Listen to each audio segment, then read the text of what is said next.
నజరేయుడైన యేసుక్రీస్తు నామములో మీకు అందరికీ శుభములు కలుగును గాక.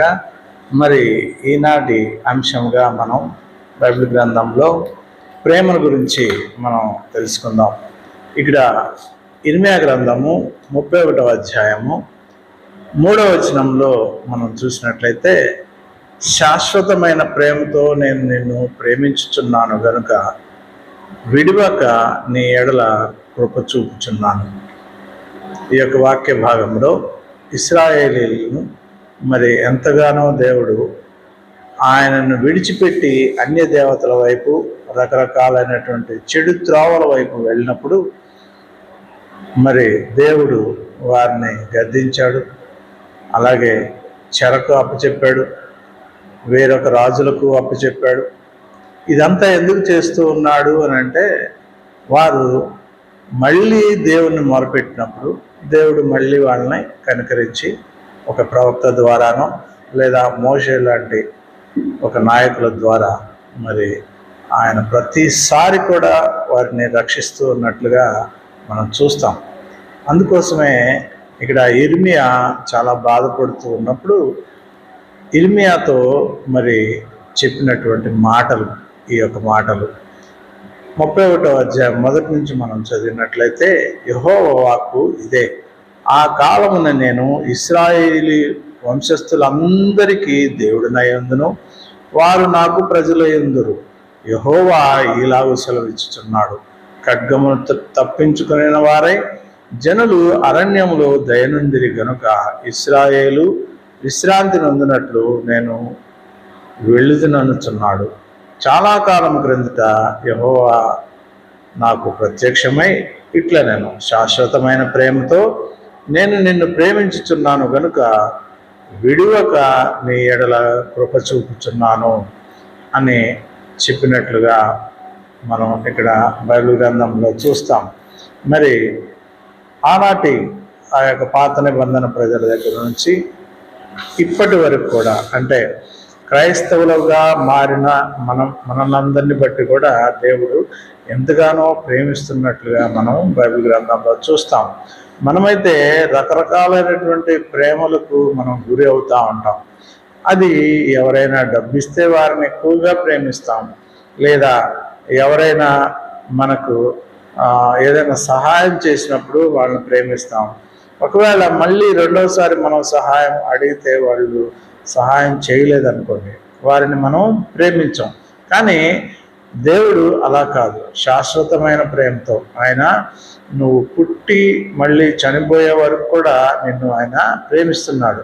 నువ్వు ఎటువంటి బహుభయంకరమైనటువంటి విగ్రహారాధికుడిగా ఉన్నప్పటికీ, లేదా నువ్వు చేస్తున్నటువంటి బహు మోసకరమైనటువంటి పనులను బట్టి కూడా దేవుడు చూస్తున్నాడు, కానీ నిన్ను ప్రేమిస్తూనే ఉన్నాడు. ఒక తండ్రి తన కుమారుడు చేస్తున్నటువంటి పనులను చూసి చాలా బాధపడుతూ ఉంటాడు. అంత మాత్రం చేత వారిని ప్రేమించట్లేదు అనడానికి లేదు, వారినే ఎక్కువగా ప్రేమిస్తున్నట్లుగా మన బైబిల్ గ్రంథంలో చూస్తాం. మరి ప్రభువైన యేసుక్రీస్తు కూడా ఒక విషయం చెప్తూ ఉన్నప్పుడు, ఒక తండ్రికి 2 కుమారులు ఉన్నప్పుడు చిన్నవాడు దేశాంతరంకి పోయి తండ్రిని విభేదించి మరి తన దగ్గర ఉన్నటువంటి డబ్బంతా కూడా పాడు చేసుకొని మరి ఆ యొక్క పందుల పొట్టును తినే పరిస్థితికి వెళ్ళిపోతాడు. వెళ్ళిపోయిన తర్వాత మరి అప్పుడు అతనికి తండ్రి యొక్క ప్రేమ గుర్తుకొచ్చి మళ్ళీ తిరిగి తండ్రి నన్ను చేర్చుకుంటాడో లేదో అని మరి తిరిగి ఇంటికి వచ్చినప్పుడు తండ్రి అతని మీద పడి ముద్దు పెట్టుకొని అతను మంచి స్నానం చేయించి అతనికి ఉంగరం తొడిగి మరి తప్పిపోయిన నా కుమారుడు తిరిగి వచ్చాడని ఎంతగానో విందును చేసినట్లుగా కూడా మనం చూస్తాం బైబిల్ గ్రంథంలో. అంటే ఇది దేవుని యొక్క ప్రేమ శాశ్వతమైనది. నీవు ఎటువంటి వాడివైనా, ఎటువంటి దానివైనా, నీవు నీ తండ్రిని లేదా నీ తల్లిదండ్రులను, నీ పిల్లలను, నీ అన్నదమ్ములను, నీ బంధుమిత్రులను, నీ చుట్టూ ఉన్నటువంటి ప్రజలను నువ్వు వారిని ప్రేమించకపోయినా దేవుడు నిన్ను శాశ్వతంగా ప్రేమిస్తూ ఉన్నాడు. అందుకోసమే మనం 2 పేతురు 2:16 మనం చూసినట్లయితే ఇక్కడ కొంతమంది ఎటువంటి వారిని ప్రేమించారు అన్నది మనకి ఇక్కడ తెలుస్తూ ఉంటది. 2:16 మనం చూస్తే, ఆ బిలాము దుర్నీతి వలన కలుగు బహుమానమును ప్రేమించను, అయితే తను చేసిన అతిక్రమం నిమిత్తము అతడు గద్దింపబడెను. ఎట్లనగా నోరు లేని గార్ధబము మానవ స్వరంతో మాట్లాడి ఆ ప్రవక్త యొక్క ఎరితనమును అడ్డగించను. ఇలాగే మనం జాగ్రత్తగా చూసినట్లయితే ఇక్కడ మరి బిలాము మరి దొంగ ఇశ్రాయేలీయుల్ని ఏ విధంగా వారిని జయించాలి, ఇశ్రాయేలీయుల్ని ఏ విధంగా మరి ఇరుకును పెట్టాలి, ఇబ్బంది పెట్టాలి అని చెప్పేసి బిలాము అవతల వారితో మరి ప్రయత్నించి ప్రవచనాలు చెప్తూ ఉన్నప్పుడు మరి బిలాము చేసినటువంటి దుర్నీతికి వల్ల కలుగు బహుమానమును ప్రేమించాడు. అతనికి ఏం ఇస్తానన్నాడు ఆ రాజు? ఇశ్రాయేలీయుల్ని కనుక జయించే ఇది ఏంటో నువ్వు తెలుసుకుని మాకు చెబితే నీకు మంచి బహుమానం ఇస్తానంటే, దేవుడిని మీద భయపడకుండా, దేవునికి భయపడకుండా, దేవుని ప్రజలకు భయపడకుండా ఆ యొక్క బహుమానం కోసము మరి వాళ్ళని అప్పచెప్పడానికి ప్రయత్నం చేసినప్పుడు మరి ఎదురుగా వచ్చి ఒక గాడిద వచ్చి మానవ స్వరంతో మరి అడ్డగించినట్లుగా మనం చూస్తాం. అంతేకాదు ఈ లోకంలో చాలా మంది బైబిల్ గ్రంథంలో చూసినట్లయితే గెహాజీ కూడా మరి ఆ యొక్క కుష్టు వ్యాధి కలిగినటువంటి నయమాను ఎక్కడైతే ఆ సిరియా రాజు ఎప్పుడైతే అక్కడ వెళ్తూ ఉన్నాడో, నాకు ఆ డబ్బు ఇదిగో ఎవరో శిష్యులు వచ్చారట, వారికి ఆ డబ్బు కావాలన్నాడు, మా గురువు గారు చెప్పారు, కాబట్టి ఆ డబ్బు ఏదో నాకు అని చెప్పేసి పరిగెట్టుకుంటా వెళ్ళి ఆ డబ్బును తెచ్చుకున్నాడు. ఆ యొక్క ప్రవక్త అతన్ని అడిగాడు, ఏంటి, ఎందుకు వెళ్ళావు, ఎక్కడికి వెళ్ళావు అని అంటే, ఇదిగో అక్కడికి వెళ్ళాను అది ఇది అని చెప్పినప్పుడు వెంటనే నా మనసు నీతో కూడా వచ్చింది, కాబట్టి అతనికి ఏదైతే కుష్టు వ్యాధి ఉందో ఆ కుష్టు వ్యాధిని నువ్వు పొందుకుంటావు అనగానే గెహాజీ కుష్టు వ్యాధిని పొందుకున్నట్లుగా మనం బైబిల్ గ్రంథంలో చూస్తాం. మనం దేనిని ప్రేమిస్తున్నాము అన్నదానికి ఇక్కడ నిర్వచనంగా చాలా మంది డబ్బు కోసం, డబ్బును ప్రేమించి దేవునికి విరోధులైనటువంటి వారే ఈ గెహాజీ. అంతేకాదు మనం ఇంకా బైబిల్ గ్రంథంలో చూస్తే అననీయ సప్ఫీరాలు కూడా అటువంటి వారే. దేవుణ్ణి మోసం చేయడానికి ప్రయత్నించారు. వారు అమ్ముకున్నటువంటి స్థలాన్ని డబ్బు వచ్చింది, ఆ డబ్బును చూసి మరి అది పేతురు అడగలేదు, దేవుడు అడగలేదు, వాళ్ళే అమ్ముకున్నారు. అమ్ముకున్న డబ్బుని చూసి ఆ డబ్బు వ్యామోహముతో మరి దేవుణ్ణి ప్రేమించలేదు, అబద్ధమాడారు. వెంటనే వారు చనిపోయినట్లుగా కూడా మనం బైబిల్ గ్రంథంలో చూస్తాం. కానీ దేవుడు మనల్ని ఎంతగానో ప్రేమిస్తున్నాడు. కానీ మనం ఎవరిని ప్రేమిస్తున్నాము అని అంటే డబ్బును ప్రేమిస్తూ ఉన్నాం. అంతేకాదు ఇక్కడ యోహాను సువార్త 1 యోహాను 4:19 మనం చూస్తే, ఆయనే మనల్ని మొదట ప్రేమించను గనుక మనము ప్రేమించుతున్నాము అని వ్రాయబడి ఉంటుంది. అవును కదా, మనల్ని ఆయన ప్రేమిస్తున్నాడు కాబట్టి ఆయన్ను మనం ప్రేమిస్తున్నాం, కానీ మనమేదో ఆయన్ని ముందుగా ప్రేమించట్లా. ఎందుకంటే మన జీవితాంతము రకరకాలైనటువంటి పాపాలు, వ్యభిచారాలు, మోసాలు, అన్ని రకరకాలైనటువంటి విగ్రహారాధనలు, ఇటువంటివన్నీ చేసి చేసి చేసి చేసి ఆఖరణ ఏ రోగమో లేకపోతే ఏ ఆర్థిక ఇబ్బందో ఈ వచ్చినప్పుడు అప్పుడు దేవుణ్ణి ప్రేమించే వారముగా మనం ఉన్నాం. కానీ ఆయనట ముందు మనల్ని ప్రేమించేశాడు. ఆయన ప్రేమించబట్టే మన కోసం ఆయన ఆ యొక్క కల్వరి శిలువలో తన రక్తాన్ని పూర్తిగా మన కోసం చిందించి చనిపోయి తిరిగి లేచాడు. కాబట్టి 1 యోహాను 4:19 ప్రకారం ముందుగా ఆయనే మనల్ని ప్రేమించాడు. ఆయన ప్రేమించాడు కాబట్టి మనం ఆయన ప్రేమిస్తున్నాము అని చెప్పేసి ఇక్కడ రాయబడి ఉంటుంది. అంతేకాదు యోహాను సువార్త 13:1 కనుక చూసినట్టయితే, లోకంలోనున్న తన వారిని ప్రేమించి వారిని అంతం వరకు ప్రేమించను అని రాయబడి ఉంటుంది. ఈ యోహాను సువార్త 13వ అధ్యాయంలో ప్రభు అయిన యేసుక్రీస్తు ఆయన ఇంకా చనిపోతాను అని తెలిసినప్పుడు లోకంలో ఉన్న తన వారిని, అంటే లోకంలో ఆయన ఎవరినైతే సంపాదించుకున్నాడో వారిని ప్రేమించాడట. వారిని అంతవరకు ప్రేమించమని తండ్రి అయిన దేవునికి చెప్తున్నాడు. ఆయన కూడా ప్రేమిస్తూ ఉన్నట్లుగా మనం బైబిల్ గ్రంథంలో చూస్తాం. అంతేకాదు అసలు తండ్రి అయిన దేవుని యొక్క ప్రేమ ఎటువంటిది అని కనుక మనం చూస్తే యోహాను సువార్త 3:16 ఈ యొక్క వాక్యం ఉంటుంది. దేవుడు లోకమును ఎంతో ప్రేమించను. లోకమునంటే లోకంలో ఉన్నటువంటి ప్రజలందరినీ, ఏ మతము లేదు, ఏ కులము లేదు, ఏ భేదము లేదు, ఆయనకి అందరినీ కూడా దేవుడు లోకమును ఎంతో ప్రేమించను. కాగా అందుకోసమే తన ప్రియ కుమారుడైన అద్వితీయ కుమారునిగా పుట్టిన వాను మందు విశ్వాసం ఉంచు ప్రతి వాడును నశింపగా నిత్య జీవం పొందినట్లు ప్రభువైన యేసుక్రీస్తుని మన కోసం అర్పించినట్లుగా మనం బైబిల్ గ్రంథంలో చూస్తాం. మరి తండ్రి అయిన దేవునికి ఎంత ప్రేమ అన్నది, తన కుమారుణ్ణి మన కోసము ఈ లోకానికి, మరి కుమారుడు ఎంతగా వధించబడతాడు, ఎంత ఇదిగా కొరడాలతో కొట్టబడతాడు, ఎంతగా అవమానపరచబడతాడు అన్నది తండ్రి అయిన దేవునికి తెలుసు. అయినప్పటికీ ఆయన తన కుమారుణ్ణి, ఏకైక కుమారుణ్ణి మరి మనందరినీ ప్రేమించడం వల్లనే ఆయన్ని ఈ లోకానికి పంపించినట్లుగా మనకి గ్రంథం చెప్తా ఉంది. కాబట్టి ఆయన ప్రేమ శాశ్వతమైనది. నిన్ను నన్ను ప్రేమిస్తున్నాడు. మనకు వచ్చే ఈ చిన్న చిన్న శోధనలకు దేవుడు మనల్ని ప్రేమించట్లేదేమో అని మనం ఎంతగానో బాధపడుతూ ఉంటాము. దేవుణ్ణి కూడా క్వశ్చన్ చేస్తూ ఉంటాం. కానీ దేవుడు మన పట్ల ప్రణాళికను కలిగి ఉన్నట్లుగా మనం బైబిల్ గ్రంథంలో చూస్తాం. అంతేకాదు లూకా సువార్త 7:47 కనుక చూసినట్లయితే ఒక వేశ్య ఉంది. ఆవిడ ఏం చేస్తా ఉంది, మరి ఆవిడ పాపములన్నీ కూడా క్షమించబడ్డాయి అని చెప్పి ప్రభు చెప్పిన తర్వాత ఒక మంచి అత్తరు శేషాన్ని తీసుకొచ్చింది, ఆయన పాదాల దగ్గర పగలగొట్టింది, ఆయన పాదాలని మరి అత్తరుతో మరి తుడుస్తా ఉంది. అంతేకాదు తన శ్రేష్టమైనటువంటి, ఎంతో ఇష్టపడతారు కదా ఆడవాళ్ళు వెంట్రుకల్ని, ఆ వెంట్రుకలతో ఆయన పాదాలను తుడుస్తూ ఉంది.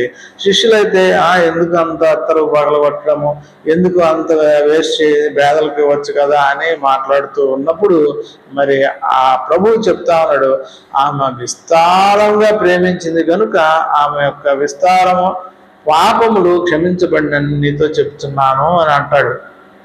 ఆవిడ విస్తారముగా మరి ప్రేమించింది కాబట్టే అంత విలువైన అత్తర్ని మరి ప్రభు పాదాల మీద పోసింది. అంతేకాదు ఎంతో విలువగా చూసుకునే తన వెంట్రుకలతో ఆయన పాదాలను తుడుస్తూ ఉంది. అందుకే వాళ్ళందరూ సనుక్కుంటా ఉన్నారు, అదో ఆవిడ వేశ్య, అటువంటిది ఆవిడేమో ఎంత బహు ఖరీదైనటువంటి దాన్ని పగలగొట్టేసి ఆయన పాదాల మీద పోస్తా ఉంది అని చదువుకుంటున్నప్పుడు ప్రభు చెప్పినటువంటి మాటలే అనమాట. ఆమె విస్తారంగా ప్రేమించింది. ఆవిడ ఎంత ప్రేమించింది ప్రభువుని అంటే విస్తారంగా ప్రేమించింది. ఆమె పాపాలను క్షమించేంత పరిస్థితిని చూసి ఆవిడ దేవుణ్ణి ఎంతగానో ప్రేమించింది. ఆ ప్రేమను బట్టి ఆ యొక్క విలువైనటువంటి అత్తర్ని ఆయన కాళ్ళ మీద పోసింది, పగలగొట్టింది.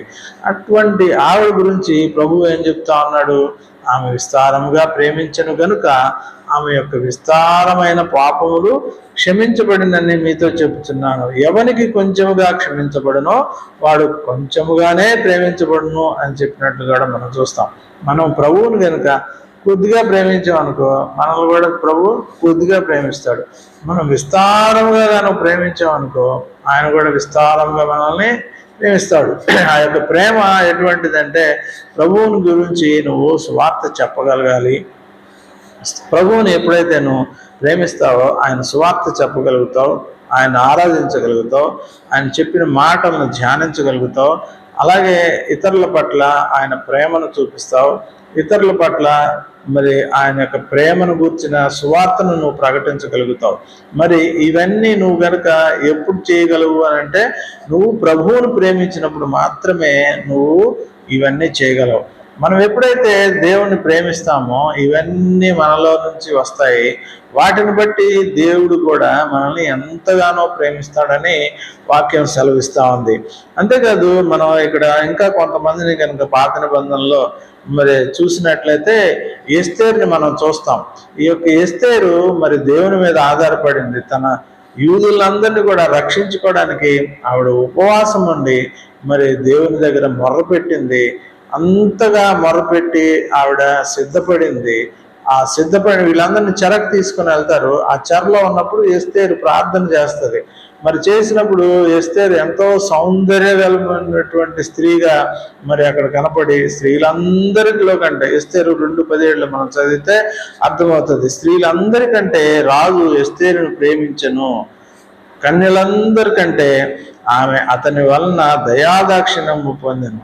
ఎందువల్ల దయాదాక్షిణ్యం పొందింది? అంతకన్నా అందగత్తెలు లేరా మరి అంటే దేవుని యొక్క ప్రేమ ఎస్తేరు మీద ఉంది. దేవుని యొక్క ప్రేమ ఎప్పుడైతే ఎస్తేరు మీదకి వచ్చిందో ఎస్తేరు సౌందర్యవంతంగా కనపడింది. మన జీవితాల్లో కూడా దేవుడు కనుక మనలో ఉంటే మనం కూడా ఎస్తేరు లాగా అందంగా ఇతరులకు కనపడతాం. అంటే నా ఉద్దేశం ఎస్తేరు లాగా అని కాదు, కానీ మనల్ని చూసి ఇతనిలో దేవుని మహిమ కనబడుతుంది అనే విధంగా మన మీద దేవుని యొక్క ఆత్మ ఉంటుంది. కాబట్టి మనం ఎంతో అందంగా కనబడతాం. మన ముఖం ఎంతగానో ప్రకాశింపజేస్తూ ఉంటుంది. మోషే కూడా మరి ఆ యొక్క సీనాయి పర్వతం మీదకి వెళ్ళి దేవునితో మాట్లాడి దిగి వచ్చినప్పుడు ఆయన ముఖం చూస్తేనంట ఎంతగానో ప్రకాశవంతంగా కనపడిందంట. ఎంతో మహిమ కలిగిన మొహంగా కనబడిందంట. అంతేకాదు ప్రభు అయిన యేసుక్రీస్తు కూడా మరి ఆయన చనిపోక ముందు మరి ఆ యొక్క కొండ మీదకి వెళ్ళి ప్రార్థన చేసినప్పుడు ఏలియా మోషేలు వచ్చి ఆయనతో మాట్లాడినప్పుడు మరి ఎంతగా మరి ఆయన ముఖము మరి అంతగా ప్రకాశించినని మనకి కనబడుతూ ఉంటది. కాబట్టి ఈ యొక్క దేవుడు మనల్ని గనక ప్రేమించి మనతో ఉంటే మన యొక్క ముఖం యొక్క అందం కూడా రెండింతలుగా పెరుగుతుంది. అలాగే ఈ యొక్క ఎస్తేరు కూడా అందంగా కనపడి ఆ రాజు యొక్క దయాదాక్షిణ్యాలను కృపను పొందినట్లుగా మనం బైబిల్ గ్రంథంలో చూస్తాం. కాబట్టి ఆవిడకి ఎప్పుడైతే దేవుణ్ణి ఆవిడ ప్రేమించిందో వెంటనే ఆవిడ తల మీద రాజు కిరీటం పెట్టినట్లుగా కూడా మనం ఎస్తేరు 2:17 మనం చూస్తాం. అలాగే మరి ఇంకా ఎంతో మంది భక్తులు అన్నాడు. ఏసేపు ఉన్నాడు. ఏసేపుని మరి అన్నదమ్ములు తోసివేశారు, గుంటలు వేశారు, అమ్మేశారు. అంత చేసినా కూడా దేవుని ఆయన ఎంతగానో ప్రేమించాడు. దేవుని మీదనే ఆధారపడ్డాడు. కాబట్టి ఏసేపు ఆ యొక్క ఐగుప్తు దేశంలో ఫరో తర్వాత ఫరోలాగా మరి ఆయన ఎంతగానో మరి దీవించబడి రాజుగా ఉన్నట్లుగా మనం చూస్తాం. అతని మీదే అతని తమ్ముడు, అన్నదమ్ములు, తన తండ్రి కూడా ఆధారపడినట్లుగా మనం బైబిల్ గ్రంథంలో చూస్తాం. అంటే మనల్ని దేవుణ్ణి కనుక మనం ఎంత ప్రేమిస్తామో అంతగా మనం దీవించబడతాం. దేవుడు కూడా అంతగా ఎక్కువగా మనల్ని ప్రేమిస్తాడు అన్నదానికే ఇక్కడ మనకు ఉదాహరణ. దానియేలు కూడా అంతే. మరి దానియేలు కూడా చెరకెళ్ళాడు. ఆ చెరలో ఉన్నప్పుడు దానియేలు ఎంతో నిష్ఠగా ఉన్నాడు. దేవుని యందు భయభక్తులు కలిగి ప్రేమ కలిగి మరి ఉన్నప్పుడు దానియేలుని మరి ఎంతగా దీవించాడో మనం చూస్తాం. సింహాల బోన్లో వేసినప్పుడు సింహాలు మరి మాట్లాడకుండా అలా చూస్తూనే ఉన్నాయి. అటువంటి గొప్ప ప్రేమ దానియేలుకి దేవుని మీద కలిగి ఉంది. అంతే ప్రేమ, అంతకన్నా ఎక్కువ ప్రేమ దేవునికి దానియేలు మీద కూడా కలిగి ఉన్నట్లుగా మనం చూస్తాం. అంతేకాదు షడ్రక్ మెషక్ అబేద్నెగోలను మరి వారైతే ఎంత ప్రేమ కలిగిన వారో మనకు అర్థమవుతుంది.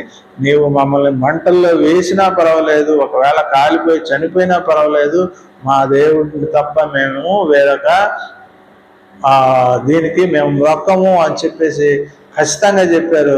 వాళ్ళకున్న ధైర్యము, వారికి ఉన్న విశ్వాసము, వారికి ఉన్నటువంటి ప్రేమ దేవుని మీద ఎంతైతే ఉందో అంతకు మించిన ప్రేమతో దేవుడే వారి మధ్యలోనికి దిగి వచ్చినట్లుగా, వారు ఏ యొక్క ఆపదకి గురికాకున్నట్లుగా వారిని రక్షించినట్లుగా మనం చూస్తాం. అంతేకాదు అబ్రహాము, ఇస్సాకు, యాకోబు వీళ్ళందరూ కూడా దేవుణ్ణి ఎంతగానో ప్రేమించారు. ఆ ప్రేమను బట్టే మరి ఎంతగానో ఆశీర్వదించబడ్డారు. మరి యోబు అయితే ఎంతగా మరి వారి యొక్క స్నేహితులు, భార్య అందరూ దూషించి చచ్చిపోవాలంటే దేవుణ్ణి ఎంతగానో ప్రేమించడం వల్లనే దేవుని దగ్గర అవిధేయతను చూపించలేదు.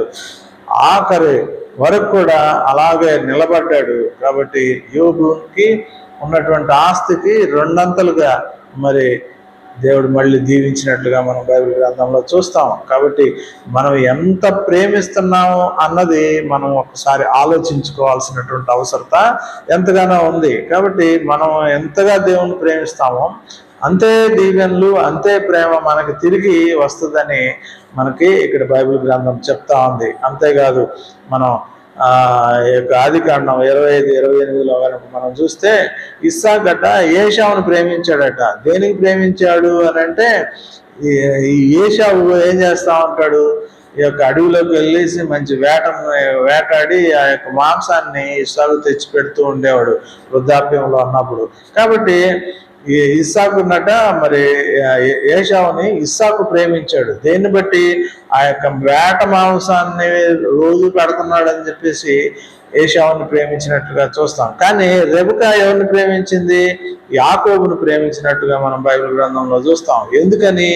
యాకోబు చిన్న కుమారుడనే ఒకే ఒక ఉద్దేశంతో కాదు, ఆవిడ గర్భంలో ఉన్నప్పుడు వీరిద్దరు కూడా లోపల కొట్టుకుంటూ ఉన్నప్పుడు దేవుడికి మొరపెట్టినప్పుడు దేవుడు చెప్తాడనమాట, నీ యొక్క గర్భంలో 2 వంశాల వారు ఉన్నారు, వారిలో చిన్నవాడికి పెద్దవాడు దాసుడవుతాడు. కాబట్టి మరి అంతగా మరి అతన్ని బట్టి చెప్పినట్లుగా మనం బైబిల్ గ్రంథంలో చూస్తాం. కాబట్టి దేవుడు ముందుగానే ఈ యొక్క రెబెకాకు యాకోబు సంగతి చెప్పింది. కానీ చాలా మంది ఏమనుకుంటారంటే యాకోబు మోసగాడు, తర్వాత తల్లి యాకోబును ప్రేమించింది, మోసం చేసింది అని అనుకుంటాం. కానీ ఈ విషయం ఇస్సాకు కూడా తెలియదు. దేవుడు కేవలం రెబెకాకే మాత్రమే చెప్తాడు, ఈ యొక్క యాకోబు వంశంలో నుంచే ఇశ్రాయేలీయులను తీసుకొస్తాను, వారే నా జనంగా ఉంటారు అని దేవుడు రెబెకాకు చెప్పడం వల్ల రెబెకా ఎంతగానో దేవుని ప్రేమించింది. ఆ ప్రేమతోనే మరి ఆ యొక్క చిన్న కుమారుని ప్రేమించి తండ్రి అయిన ఇస్సాకు దగ్గరికి మరి పంపించినట్లుగా మనము బైబిల్ గ్రంథంలో చూస్తాం. కాబట్టి ఈ లోకంలో మరి నీవు నేను ఎవరిని ప్రేమిస్తున్నాము? డబ్బును ప్రేమిస్తున్నామా?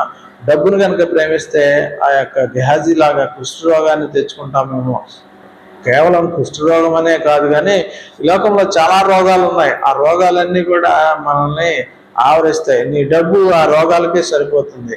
మనం డబ్బును ప్రేమిస్తే ఆ యొక్క రోగాలకి మనం ప్రేమించినట్లే, ఆ రోగాలు మనలోనే కొలువు ఉంటాయి. కాబట్టి ఆ డబ్బుతోటి ఆ రోగాలను బాగుపరుచుకోవడమే మన జీవితాంతం కూడా చేయాల్సి వస్తుంది.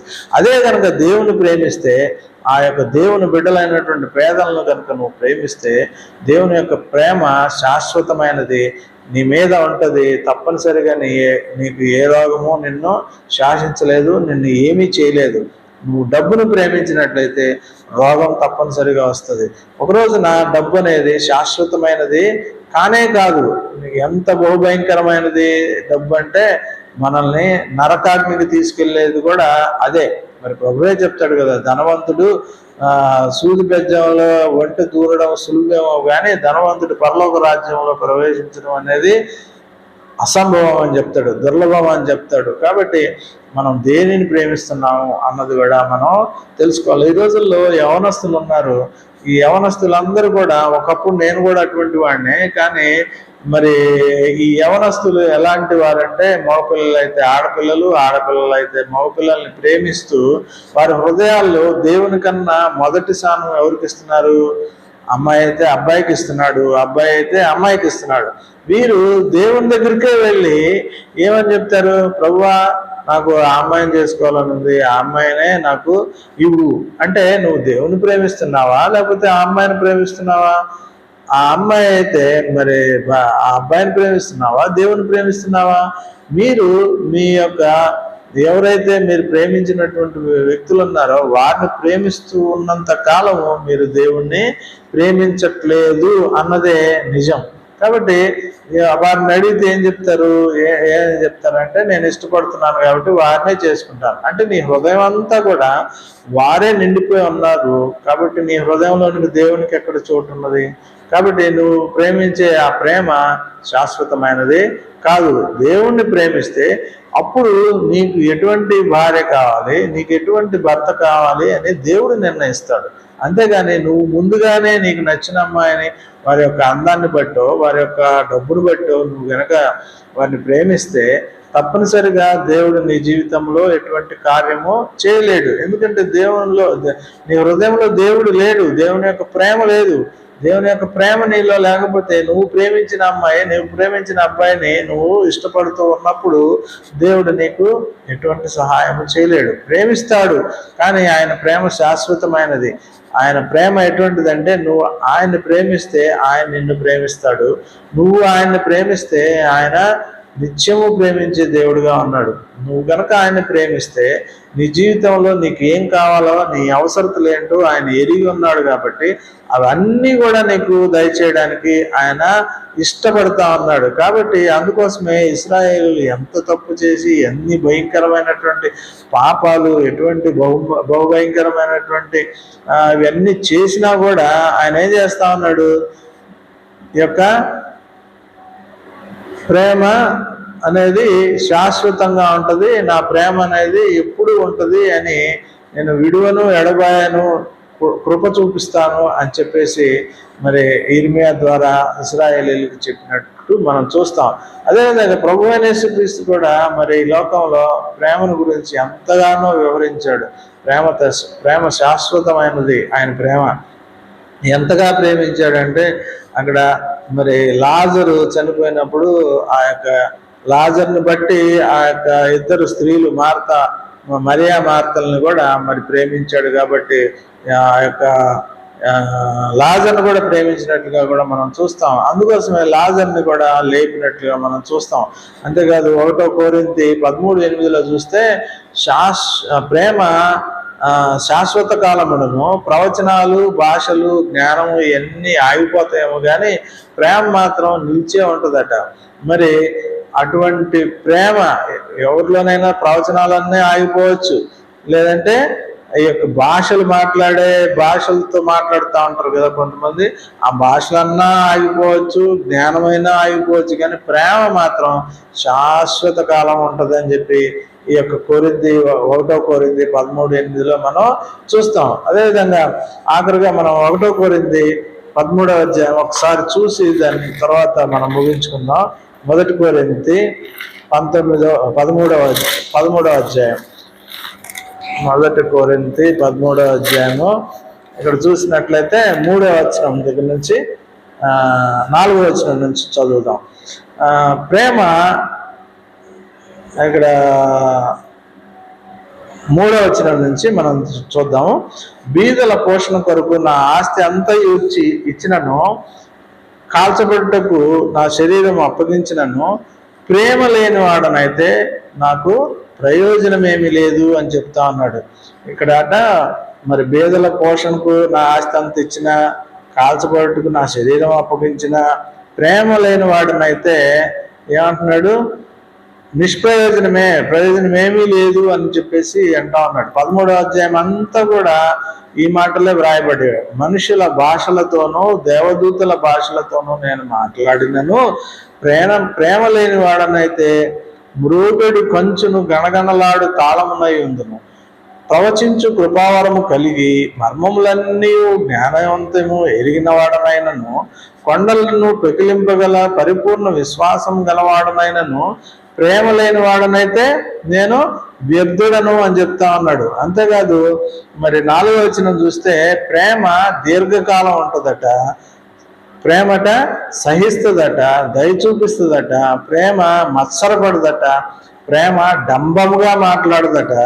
అంతేకాదు అది ఉప్పొంగదు, అమర్యాదగా నడుచుకోదు, స్వప్రయోజనమును విచారించుకొనదు, త్వరగా కోపపడదు, అపకారమును మనస్సులో ఉంచుకొనదు, దుర్నీతి విషయమై సంతోషపడక సత్యమందు సంతోషించును, అన్నిటినీ తాలుకొను, అన్నిటినీ నమ్మును, అన్నిటినీ పరీక్షించును, అన్నిటినీ ఓర్చును. ప్రేమ శాశ్వత కాలముండును, ప్రవచనములైనను నిరర్ధకములగును, భాషలైనను నిలిచిపోవును, జ్ఞానమైనను నిరర్ధకమవును అని చెప్పేసి ఇక్కడ బైబిల్ గ్రంథంలో మనం చదువుతాం. మరి ఈ యొక్క మీరు ఈ వాక్యం చూసిన తర్వాత ఈ యొక్క కొరింథీ 1 పత్రిక 13వ అధ్యాయము 1 నుంచి కనుక మీరు 10వ వచనం వరకు కూడా చదివితే మీకు ప్రేమ గురించి ఎంతగా వివరించాడో అపోస్తులైన పౌలు. కాబట్టి ఈ యొక్క ప్రేమ శాశ్వతమైనది. ఆ ప్రేమ గనక మనలో ఉంటే మరి ఈ లోకంలో ప్రతిదీ నువ్వు గెలిచినట్లే. నీ అవసరత ఏంటో దేవుడు నీకు తీరుస్తాడు. ఆయన్ని నువ్వు గనక ప్రేమిస్తే ఆయన నిన్ను తిరిగి మళ్ళీ 200లుగా ప్రేమిస్తాడు. నువ్వు ప్రేమించకపోయినా ఆయన నిన్ను ప్రేమిస్తున్నాడు.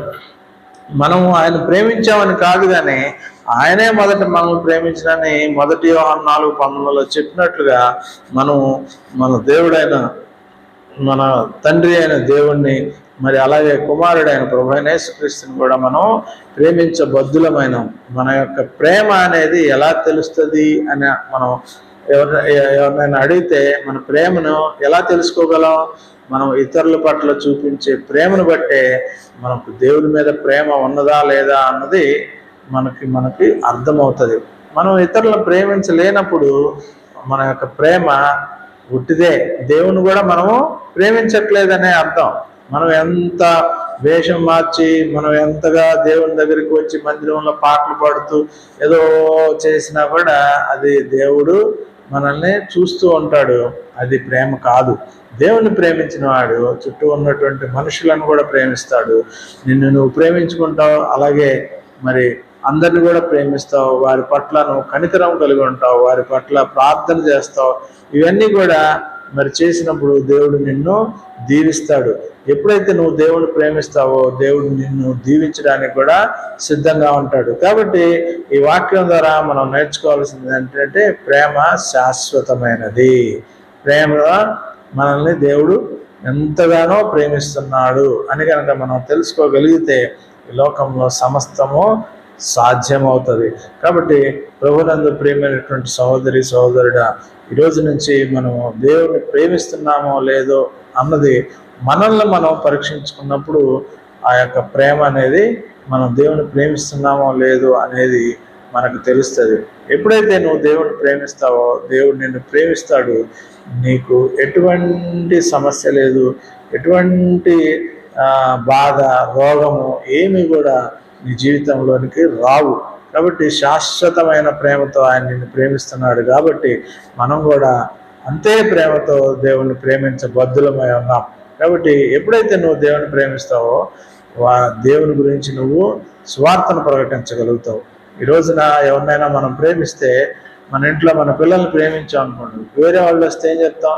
అమ్మో నా కొడుకు అంతండి ఇంతండి, అలా చదువుతాడు ఇలా చదువుతాడు, నా భార్య చాలా మంచిదండి, అంతండి ఎంతండి అని చెప్తా ఉంటాం కదా. అలాగే దేవుడు కూడా ఒక రోజున నువ్వు కనుక దేవుణ్ణి ప్రేమించి ఆ ప్రేమతో నువ్వు ఇతరుల ఎడల ప్రేమ చూపించి నశించిపోతున్నటువంటి వారికి తన కుమారుడైన ప్రభువైన యేసుక్రీస్తు యొక్క ప్రేమను కనుక నువ్వు చాటి చెప్పితే తప్పనిసరిగా దేవుడు నిన్ను దీవిస్తాడు, నిన్ను కూడా ప్రేమిస్తాడు. God bless you all.